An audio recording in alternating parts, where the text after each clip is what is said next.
नमस्कार, मैं हूं आपके साथ सोनिया। बुलेटिन की शुरुआत करेंगे। प्रदेश मंत्री युवा मोर्चा एवं अधिवक्ता आर्यन देव उनियाल ने मुख्यमंत्री पुष्कर सिंह धामी से भेंट कर मसूरी एवं उससे जुड़े ग्रामीण क्षेत्रों की कई जन समस्याओं एवं विकास कार्यों को लेकर महत्वपूर्ण ज्ञापन सौंपे। भेंट के दौरान मसूरी की नोटिफाइड एवं डी नोटिफाइड भूमि के सर्वेक्षण एवं सीमांकन की लंबित प्रक्रिया को शीघ्र पूर्ण करने और इसके उपरांत आवश्यक कार्यवाही समयबद्ध रूप से किए जाने का विषय प्रमुखता से उठाया। वर्षों से भूमि संबंधी अनिश्चितता का सामना कर रहे स्थानीय नागरिकों के हित में इस प्रक्रिया को शीघ्र पूर्ण कर समाधान की दिशा में ठोस कदम उठाने का आग्रह किया गया। इसके साथ ही चमासारी और ग्राम सुवाखोली समेत मसूरी से जुड़े ग्रामीण क्षेत्रों में सड़क, मोटर मार्गों के निर्माण, मार्गों के सुधार और आवश्यक विकास कार्यों को गति देने से संबंधित विषय भी मुख्यमंत्री के समक्ष रखे गए। सीएम धामी ने सभी विषयों को गंभीरता से सुनते हुए संबंधित अधिकारियों को आवश्यक कार्रवाई कर जन समस्याओं का शीघ्र निस्तारण सुनिश्चित करने के निर्देश दिए।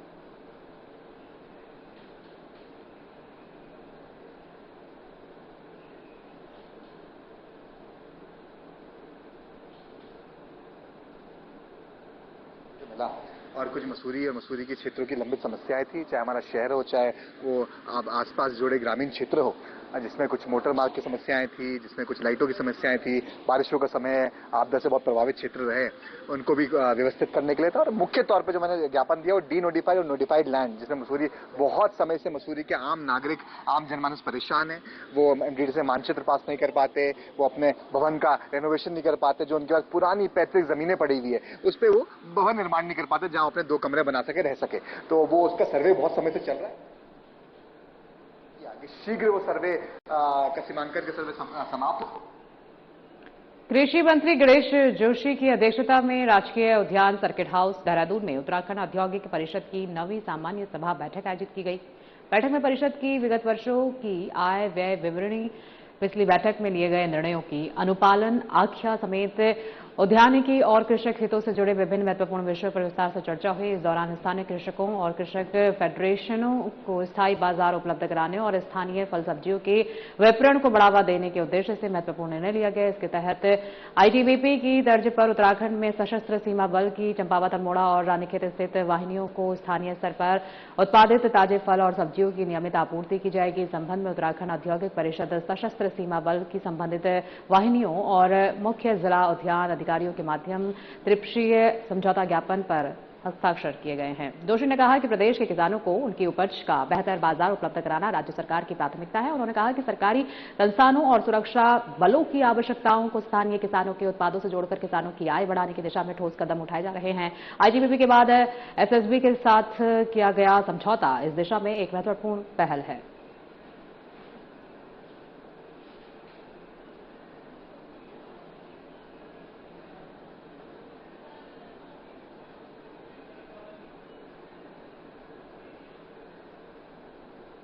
कांग्रेस के प्रदेश अध्यक्ष गणेश घोदियाल ने राष्ट्रीय अध्यक्ष मल्लिकार्जुन खड़गे के कार्यक्रम के बाद मंच के कथित शुद्धिकरण को लेकर बीजेपी पर निशाना साधा है। उन्होंने आरोप लगाया कि मंच का शुद्धिकरण करने वाले लोग बीजेपी से जुड़े हुए हैं। घोदियाल ने कहा कि दलित होने के कारण किसी नेता के मंच पर आने के बाद उसका शुद्धिकरण किया जाना मानवता को शर्मसार करने वाली सोच है। उन्होंने घटना की कड़ी निंदा करते हुए कांग्रेस कार्यकर्ताओं से इसका विरोध करने का आह्वान किया।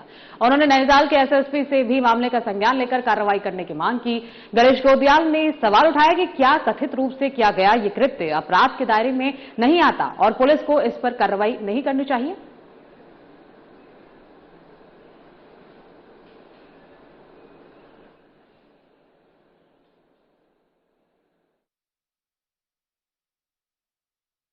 मुझे कल किसी सज्जन ने ये जानकारी दी और जब मैंने पता किया तो तब पता चला कि ये लोग भाजपा से जुड़े हुए लोग हैं और उन्होंने उस मंच का शुद्धिकरण किया।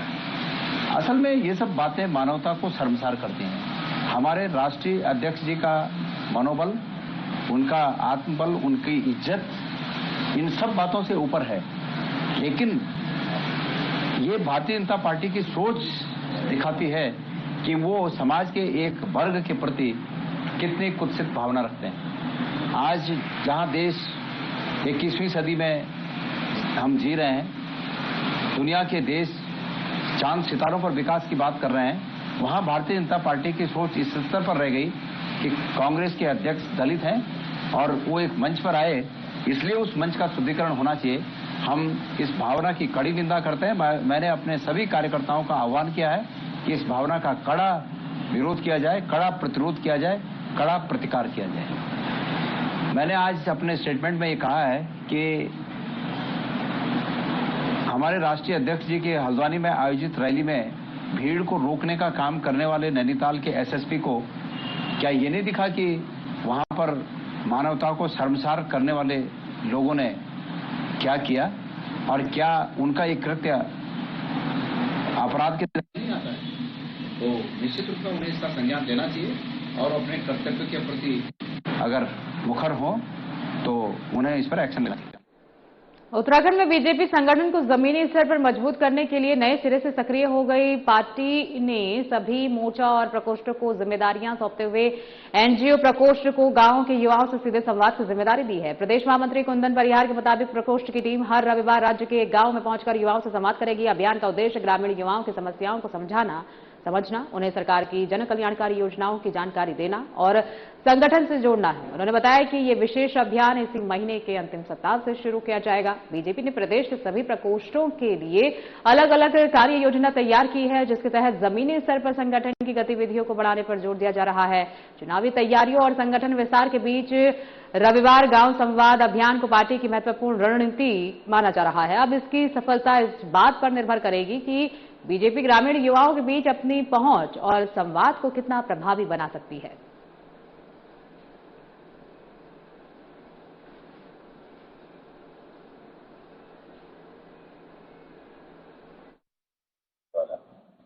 देखिए, भारतीय जनता पार्टी ने अपने जितने भी फ्रंटल संगठन है सबको कुछ न कुछ कार्यक्रम दिए हैं। जहां एक वो 7 मोर्चे अपने अपने मोर्चे के आधार पर कार्यक्रम कर रहे हैं, वहीं पर हमारे जो प्रकोष्ठ हैं, प्रकोष्ठ भी अपनी अपनी रचना के अनुरूप कार्यक्रम किए हुए।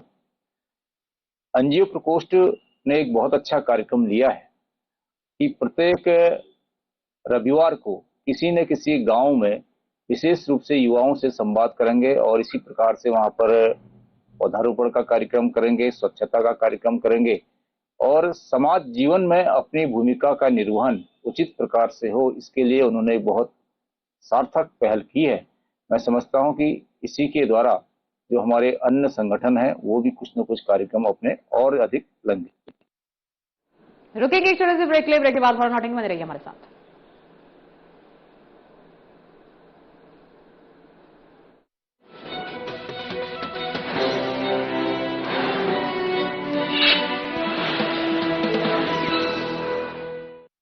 प्रधानमंत्री नरेंद्र मोदी के मार्गदर्शन और मुख्यमंत्री पुष्कर सिंह धामी की दूरदर्शी सोच से प्रदेश के युवाओं को मिल रहे स्वरोजगार के नए अवसर। मौन पालन को स्वरोजगार का जरिया बना रहे सैकड़ों युवा वन संपदा से भरपूर उत्तराखंड के जंगलों में रखे ये सैकड़ों मौन बॉक्स स्वरोजगार में शहद की मिठास घोल रहे हैं। शहद उत्पादन को ग्रामीण आर्थिकी का जरिया बनाने के लिए राज्य सरकार ने नई मौन पालन नीति को मंजूरी दी है, जिससे किसानों के चेहरे खिल उठे हैं। मैं राज्य सरकार का बहुत ही आभारी हूं कि उन्होंने मधुमक्खी पालन के लिए बी कीपिंग पॉलिसी लाई और इस बी कीपिंग पॉलिसी के बनने से हमारे जैसे लाखों मधुमक्खी पालकों को एक नया रास्ता मिलेगा, मधुमक्खी पालन को प्रदेश में बढ़ावा मिलेगा। उत्तराखंड सरकार इस नीति के तहत मौन बॉक्स स्थापित करने, उनके माइग्रेशन, शहद प्रोसेसिंग यूनिट और टूल किट की खरीद पर मौन पालकों को 80% तक की सब्सिडी दिए जाने का प्रावधान है। मेरा ये मानना है कि जिस तरह से आज की तारीख में 80% तक की सब्सिडी मौन पालकों को दी जा रही है, तो ये अपने आप में बहुत बड़ा प्रयास है और मेरा ये मानना है कि आपकी खेती बाड़ी के साथ मौन पालन के जरिए आप अपनी आमदनी को बहुत बढ़िया स्तर पे लेके जा सकते हैं। उत्तराखंड में वर्तमान में लगभग 3,300 मीट्रिक टन शहद उत्पादन हो रहा है, जिससे 10,000 से ज्यादा लोगों की आजीविका चल रही है। राज्य सरकार ने अब 15,000 मीट्रिक टन शहद उत्पादन का लक्ष्य रखा है, जिससे 25,000 किसानों को लाभ मिल सकता है। राज्य सरकार मौन पालन को मिशन बनाकर चल रही है। किसानों को मौन पालन से संबंधित ट्रेनिंग के साथ ही उन्हें कई तरह के प्रोत्साहन भी दिए जा रहे हैं। मौन पालन से मिलेगा स्वरोजगार, किसानों की हितैषी उत्तराखंड सरकार। हिमालय की खूबसूरत वादियों में बसा उत्तराखंड, जहां सैकड़ों युवा उद्यमिता और नवाचार से आत्मनिर्भरता की नई कहानी लिख रहे हैं। प्रधानमंत्री नरेंद्र मोदी के मार्गदर्शन और मुख्यमंत्री पुष्कर सिंह धामी के दूरदर्शी नेतृत्व ने युवाओं के सपनों को पंख लगाए हैं। राज्य में स्टार्टअप नीति लागू होने के बाद से उत्तराखंड छोटे उद्यमों का हब बनता जा रहा है। स्पंदन नाम की बेहद छोटे आकार की ये portable ECG device health sector में एक क्रांतिकारी इनोवेशन है। इसे देहरादून के स्टार्टअप सनफॉक्स टेक्नोलॉजी ने विकसित किया है। अंतर्राष्ट्रीय स्तर पर भी उत्तराखंड के इस स्टार्टअप ने अपनी छाप छोड़ी है। उत्तराखंड सरकार जो स्टार्टअप पॉलिसी लाई है उससे हम लोग बहुत ही खुश हैं। हम एज अ सनफॉक्स रोजगार दे पा रहे हैं। ऐसे कई सारे जितने भी उत्तराखंड के स्टार्टअप हैं काफी लोगों को रोजगार दे पा रहे हैं। इसी तरह इलेक्ट्रिक और पेट्रोल गो कार्ड्स के निर्माण में उत्तराखंड के स्टार्टअप फ्लक्स मोटर्स ने देश भर में पहचान बनाई है। ये स्टार्टअप 2021 में शुरू हुआ था। उत्तराखंड में शुरू करने का मेजर एक रीजन ये था कि यहाँ की पॉलिसीज जिस तरीके से सपोर्ट करती है हम स्टार्टअप्स को, और जिस तरह का इंक्यूबेशन सेंटर यहाँ पे गवर्नमेंट के थ्रू बहुत ज्यादा सपोर्ट मिलता है हमें यहाँ पे स्टार्टअप को ग्रो करने में। IT, health, robotics, electric vehicle, tourism जैसे क्षेत्रों में सैकड़ों स्टार्टअप नवाचार, हुनर और उद्यमिता में उत्तराखंड की बढ़ती साख के प्रतीक बन रहे हैं। स्टार्टअप नीति के तहत स्टार्टअप को वित्तीय मदद देने के लिए राज्य सरकार ने 200 करोड़ रुपए का फंड बनाया है, जिससे स्टार्टअप्स अपने व्यवसाय को बड़े स्तर पर विस्तारित कर सकेंगे। स्टार्टअप के लगातार विस्तार से न सिर्फ युवाओं की नवाचारी सोच को नया आयाम मिल रहा है, बल्कि हजारों युवाओं को प्रदेश में ही रोजगार के अवसर भी मिल रहे हैं। स्टार्टअप का हब बन रहा उत्तराखंड, उद्यमिता में आगे बढ़ रहा उत्तराखंड।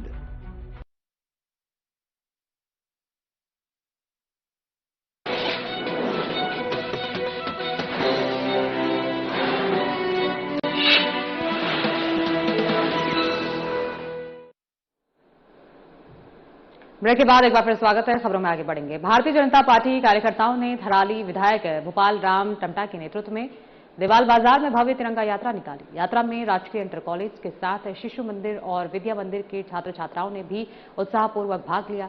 देवाल पार्किंग से शुरू हुई तिरंगा यात्रा बाजार के अंतिम छोर तक पहुंची, जहां भारत माता की जय और वंदे मातरम के नारों से पूरा बाजार गूंज उठा। यात्रा के दौरान कार्यकर्ताओं और विद्यार्थियों ने हाथों में तिरंगा लेकर राष्ट्रीय भक्ति का संदेश दिया। थराली विधायक भोपाल राम टमटा और देवाल ब्लॉक प्रमुख तेजपाल रावत ने आयोजन में शामिल छात्र छात्राओं का आभार व्यक्त किया। उन्होंने लोगों से स्वतंत्रता दिवस के अवसर पर अपने अपने घरों पर तिरंगा फहराने का आह्वान किया। नेताओं ने कहा कि तिरंगा देश की एकता, अखंडता और गौरव का प्रतीक है। यात्रा में स्थानीय कार्यकर्ताओं, विद्यार्थियों और नागरिकों की उत्साहपूर्ण भागीदारी देखने को मिली।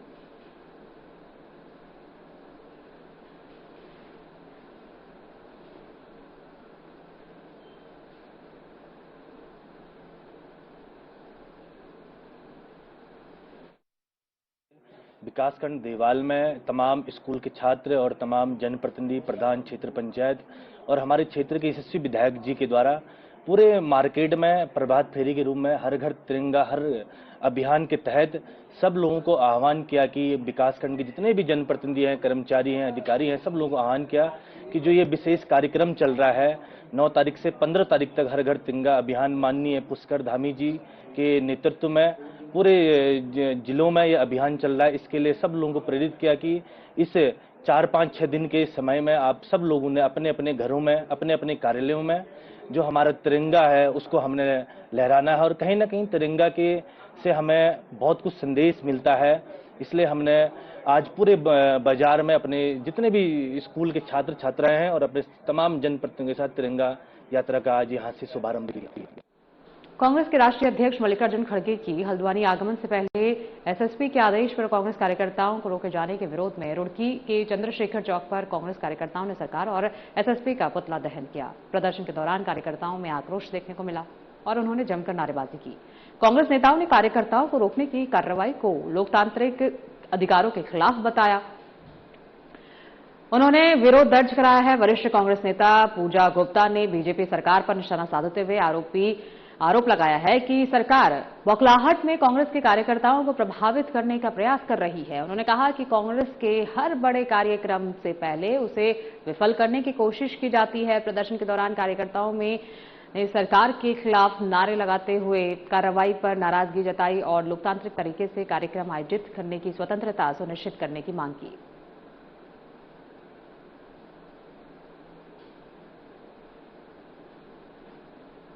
कभी कभी ऐसा होता है कि ना चाहते भी कुछ काम करने पड़ते हैं, वो इसलिए कि हम डेमोक्रेटिक कंट्री में होने के बाद भी वहाँ नहीं लगते हैं। हमें लगता नहीं हमें स्वाधीनता मिली थी, हम तो आज ही पराधीन सा महसूस कर रहे हैं। अगर एक पक्ष रैलियां कर सकता है, दूसरा क्यों नहीं कर सकता? विपक्ष को हमेशा पीछे क्यों धकेला जा रहा है? क्यों डर रहे हो आप लोग? पहले राहुल गांधी जी के साथ हुआ, उनके सारे बोर्ड लगे, होर्डिंग लगे, बाद में कह दिया गया जी नहीं जी यहाँ तो पहले से प्रोग्राम फिक्स था। तो पहले से क्या भूल गए थे? उन्हें क्यों फिर इजाजत इसलिए दी थी? बुकिंग नहीं थी वहाँ पे। उसके बाद मल्लिकार्जुन जो हमारे राष्ट्रीय अध्यक्ष हैं, उनके साथ भी ऐसा किया गया, बसें रोक दी गई। क्या ये सही है? हमें अपनी बात रखनी नहीं दी जा रही, जो कि हमारा अधिकार है। माननीय राष्ट्रीय अध्यक्ष जी और राज्यसभा में नेता विपक्ष मल्लिकार्जुन खड़गे जी की रैली थी। वो कार्यकर्ताओं को संबोधित करने के लिए हल्द्वानी के रामलीला मैदान में आ रहे थे।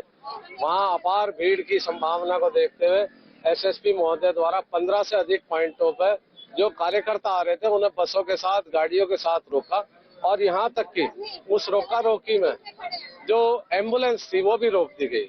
ये बहुत निंदनीय है। ये एक राजनीतिक पार्टी के एजेंट के रूप में काम करने का उनका जो प्रयास है वो निंदनीय, असंवैधानिक है। जो शपथ उन्होंने ली है उसके विपरीत।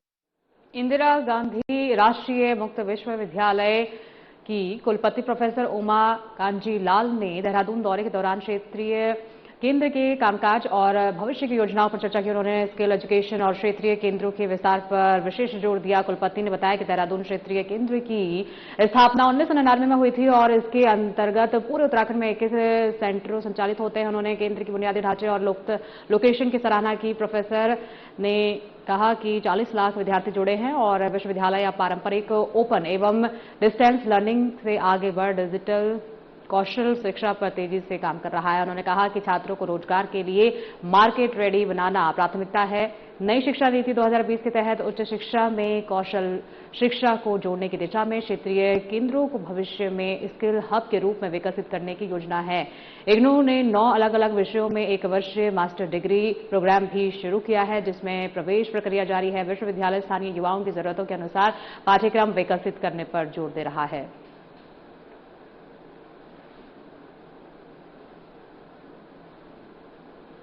यूनिवर्सिटी स्टार्ट हुआ था 1985 में और आज के दिन में बहुत हमने शुरू से काफ़ी डेवलपमेंट देखा।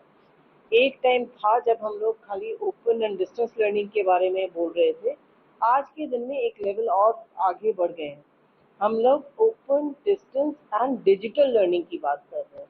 उस हिसाब से जैसे आप देखेंगे कि तो हमारा मूव हो रहा है ऑनलाइन एजुकेशन में है और उसमें देहरादून का जो क्षेत्रीय केंद्र है काफ़ी इम्पोर्टेंट कर रहा है और खाली एजुकेशन पॉइंट ऑफ व्यू नहीं, इंटरनेशनल स्टूडेंट्स को भी हैंडल कर रहे हैं ये लोग।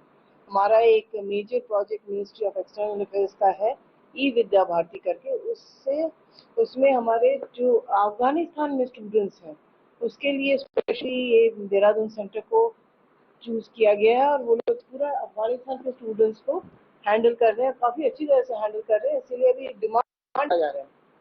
अभी मैंने सुना कि इस बार आई थिंक जो नंबर हमारा था लास्ट उससे भी बढ़ेगा और ये प्रोजेक्ट एमईए का है पूरा स्कॉलरशिप के थ्रू। वर्षों पुराना श्री लक्षेश्वर शिव मंदिर क्षेत्र की धार्मिक आस्था का प्रमुख केंद्र है।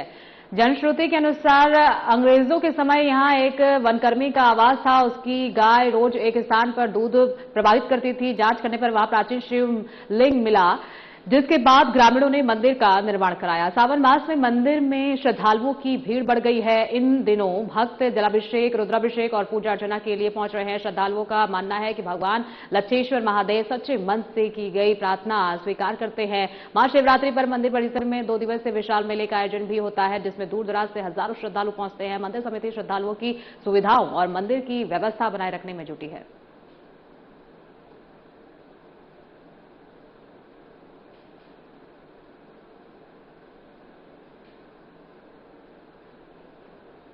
नगर पालिका सभासद और कांग्रेस की वरिष्ठ नेत्री जसवीर कौर ने पत्रकार वार्ता का आयोजन किया, जिसमें उन्होंने एसआईआर प्रक्रिया को लेकर आम नागरिकों को हो रही परेशानियों को लेकर अपनी बात रखी और सरकार से मांग की है कि एसआईआर प्रक्रिया के तहत आम लोगों को हो रही परेशानी से दूर किया जाए और इसका सरलीकरण किया जाए। प्रक्रिया के दौरान सामने आ रही विभिन्न त्रुटियों, मैपिंग की समस्याओं और दस्तावेजों के सत्यापन से जुड़ी दिक्कतों के कारण कई लोगों के सामने गंभीर समस्याएं बनी हुई है। नगर पालिका सभासद जसवीर कौर ने कहा कि एसआईआर को लेकर लोगों में भय का माहौल व्याप्त है। निर्वाचन आयोग द्वारा लोगों को कारण बताओ नोटिस जारी किए जा रहे हैं, लेकिन उस नोटिस में कहीं भी जिक्र नहीं है कि किस कारण उन्हें नोटिस दिया गया है। लोग डर रहे हैं कि वोटर लिस्ट में नाम नहीं आने से उनका नाम कट जाएगा और उनकी नागरिकता पर संकट पैदा हो जाएगा।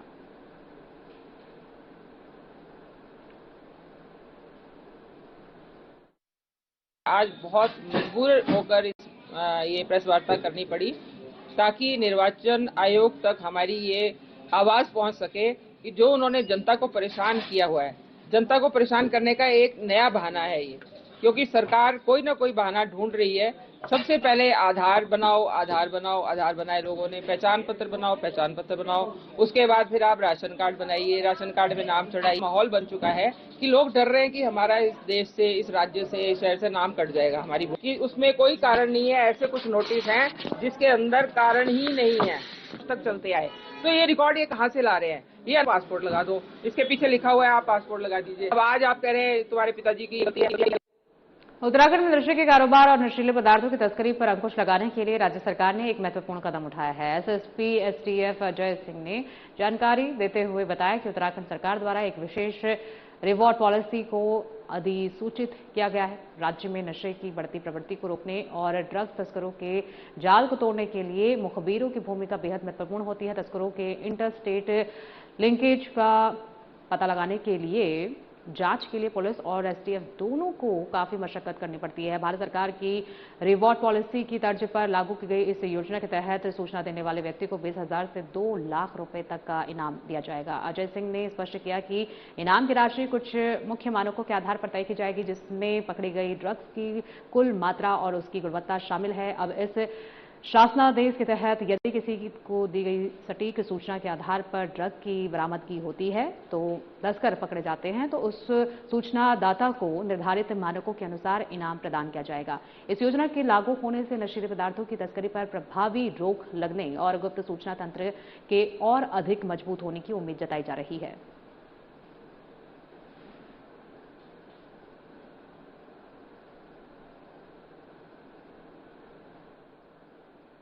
उत्तराखंड सरकार द्वारा जो है इसमें शासनादेश किया गया है, जो जिस तरह नशे की प्रवृत्ति को रोकने के लिए इसमें कहीं ना कहीं जो इन्फॉर्मर होते हैं उनके इनपुट्स के आधार पर भी काफ़ी सारी रेड्स होती है और पकड़ा जाता है। और देखा गया है टीम को भी इसमें काफ़ी गहराई तक काम करना पड़ता है, इंटर स्टेट लिंकेजेस में जगह जगह जाना पड़ता है। इसको देखते हुए भारत सरकार की जो रिवॉर्ड की पॉलिसी है उसको उत्तराखंड सरकार ने भी उसको नोटिफाइड किया, जिसके तहत 30,000 से लेकर 2 लाख रुपए तक के अलग अलग उसके पैरामीटर्स हैं। जो ड्रग्स की रिकवरी और साथ ही साथ उसकी कितनी प्योरिटी है उसको देखते हुए उस पर अलग अलग निर्धारण किया गया। और मुझे लगता है कि ऐसे बहुत लोग हैं जो सूचनाएं यहाँ पर देते भी हैं ऐसा, और अगर वो सूचना देते हैं और उनके आधार पर अगर ड्रग्स पकड़ी जाती है तो डेफिनेटली शासनादेश के अनुसार उनको आगे जो है रिवॉर्ड।